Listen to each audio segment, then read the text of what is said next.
Baiklah, Assalamualaikum warahmatullahi wabarakatuh. Di sini saya Ibnu dia penonton dengan NIM 2136055 dengan prodi Geografi NK, Departemen Geografi, Fakultas Ilmu Sosial, Universitas Negeri Padang akan menjelaskan mengenai pengantar geografi tanah.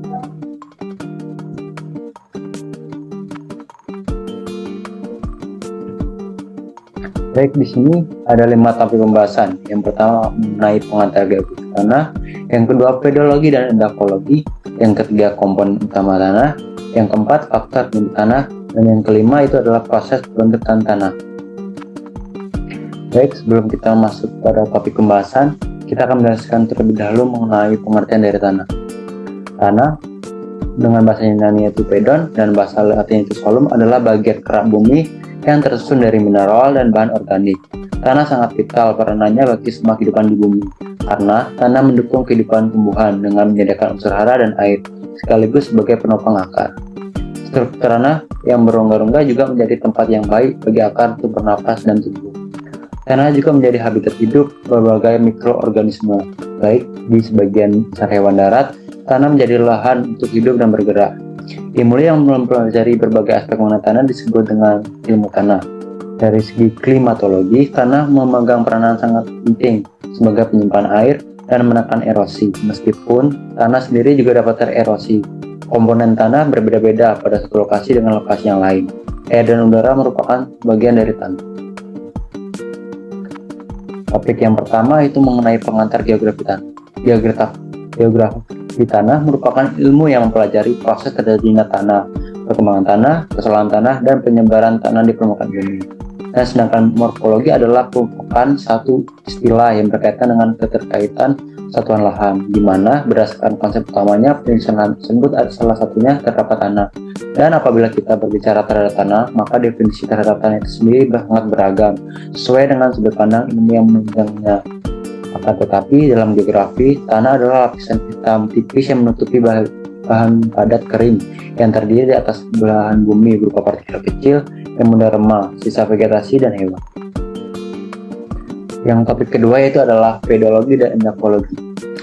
Pedologi sendiri menurut pengertiannya mengacu pada studi tentang tanah dan semua aspek seperti sifat kimia fisik di lingkungan alaminya. Istilah lain untuk pedologi adalah ilmu tanah. Cabang ilmu ini terikat dengan jenis cabang ilmu lainnya yang kenal sebagai endakologi. Meskipun keduanya tidak sama, menurut pengertiannya pedologi mengacu pada studi tentang tanah dan semua aspek seperti sifat kimia dan fisik di dalam lingkungan alami. Yang kedua ada endakologi, adalah studi tentang bagaimana tanah mempengaruhi makhluk hidup. Endakologi atau ilmu kesuburan tanah adalah salah satu dari dua cabang utama ilmu tanah yang mempelajari peranan tanah sebagai pendukung kehidupan, terutama tumbuhan. Sejalan dengan semakin tingginya kesadaran manusia akan lingkungan hidupnya, ilmu ini juga semakin mengalami pengaruh terhadap tanah, terhadap kualitas kehidupan manusia dan lingkungan, dan juga penggunaan tanah oleh manusia. Selain mempelajari kesuburan tanah dan daya dukung tanah dalam membentuk pertanian, endakologi juga mempelajari kualitas kandungan bahan-bahan berbahaya di tanah dan di air, serta mengkaji pemanfaatan zat-zat yang dapat memperbaiki kualitas. Endakologi dalam pertanian dikenal pula dengan dunia agrologi. Yang poin ketiga adalah komponen utama tanah. Bahan pada penyusun tanah adalah berupa batuan yang terbentuk secara alami, tersusun atas campuran mineral dan senyawa dengan berbagai komposisi. Batuan-batuan tersebut mengalami pelapukan sehingga menjadi bahan pembentuk tanah yang mengandung kandungan mineral berupa ion positif dan ion negatif. Ion-ion terkandung dalam mineral merupakan nutrisi bagi tumbuhan. Contoh yang positif adalah kalium, kalsium, dan magnesium, sedangkan contoh ion negatif adalah nitrat dan fosfat. Bahan organik tanah terdiri atas sisa-sisa hewan atau tumbuhan yang mati, daun yang gugur ataupun feses yang telah diuraikan oleh bakteri dan jamur. Hasil dari penguraian ini sering disebut dengan humus. Humus memiliki peran yang sangat penting bagi kesuburan tanah dan tanaman yang ada di atasnya. Air dan udara akan menempati daerah pori-pori tanah atau rongga dan terletak di antara partikel atau batuan tanah. Selain itu, rongga udara juga dapat kita jumpai di antara batuan yang terdapat di tanah, di antara batuan dan partikel tanah, di antara partikel tanah dengan akar tumbuhan, ataupun di antara akar tanaman dengan batu. Aktivitas hewan juga dapat membentuk sebuah rongga udara. Berbeda dengan komposisi tanah secara umum, tanah gambut memiliki komposisi yang hanya terdiri dari bagian padat 100% berupa bahan organik dan ruang pori-porinya 100% terisi air. Tanah gambut tidak mengandung bahan mineral atau udara. Hal ini mengakibatkan tanah gambut tidak produktif jika dimanfaatkan sebagai lahan pertanian. Di Indonesia sendiri, tanah gambut banyak ditemukan di kawasan rawa, di Sumatera Selatan, Jambi, Riau, Kalimantan, dan Palu. Yang poin keempat itu adalah faktor pembentuk tanah. Faktor pembentuk tanah sendiri ada beberapa. Yang pertama itu adalah komposisi bahan induk. Ini mengacu pada bahan mineral yang tidak terkonsolidasi atau bahan organik dari mana tanah terbentuk. Tanah akan membawa sifat fisik dan kimiawi dari bahan induknya seperti warna, tekstur, struktur, komposisi mineral, dan lain sebagainya. Yang kedua ada iklim. Iklim ini adalah salah satu faktor terpenting yang mempengaruhi pembentukan tanah. Komponen iklim seperti suhu, curah hujan merupakan faktor utama yang mempengaruhi iklim. Komponen tersebut mempengaruhi jumlah vegetasi dan tutupan hutan secara aktivitas manusia atau hewan di kawasan tersebut. Yang ketiga ada topografi. Bentuk permukaan tanah, kemiringan dan posisinya pada bentang alam sangat berpengaruh. Jenis tanah yang terbentuk, pembentukan tanah juga dipengaruhi oleh aliran permukaan atau kedalaman permukaan air. Tanah yang berkembang di antara dataran tinggi dan dataran miring umumnya memiliki drainase yang berlebihan atau drainase yang lebih baik. Lereng yang curam dan panjang berarti air akan mengalir lebih cepat dan berpotensi mengkikis permukaan lereng. Dan itu adalah organisme. Semua organisme hidup, termasuk bakteri, jamur, tumbuh-tumbuhan, manusia, dan hewan, secara aktif mempengaruhi proses pembentukan tanah. Beberapa jenis mikroorganisme mempromosikan kondisi asam dan mengubah kimiawi tanah yang pada gilirannya mempengaruhi jenis proses pembentukan tanah yang berlangsung.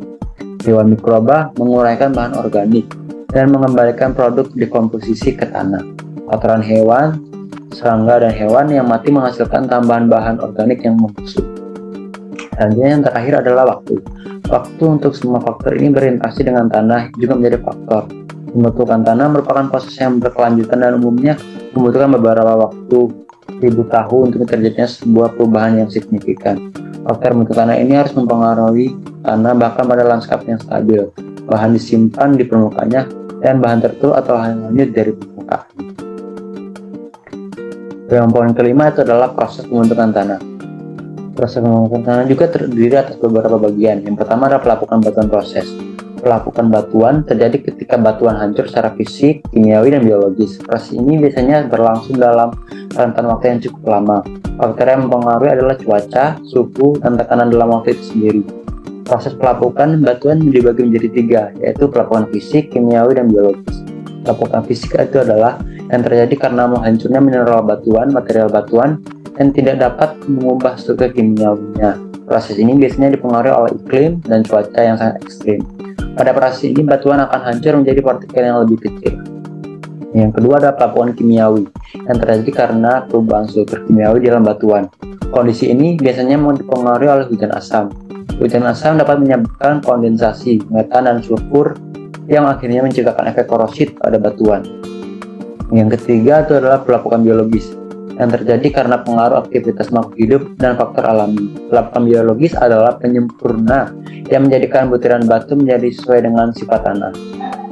Yang proses kedua adalah pelunakan struktur tanah. Saat batuan telah menjadi proses partikal yang lebih kecil, batuan ini perlahan akan terkikis hingga mengalami pelunakan. Proses ini kemudian disebut dengan proses pelunakan struktur tanah. Air dan udara berperan penting dalam mengikis batuan kecil dengan cara melewati celah-celah batuan tersebut. Dalam prosesnya, rongga-rongga dalam batuan akan terbentuk. Kemudian rongga ini akan menjadi tempat bagi mikroorganisme seperti mikroba dan tumbuh. Yang ketiga adalah tumbuhnya tanaman perintis. Batuan telah melewati proses pelunakan akan ditumbuhi oleh tanaman perintis.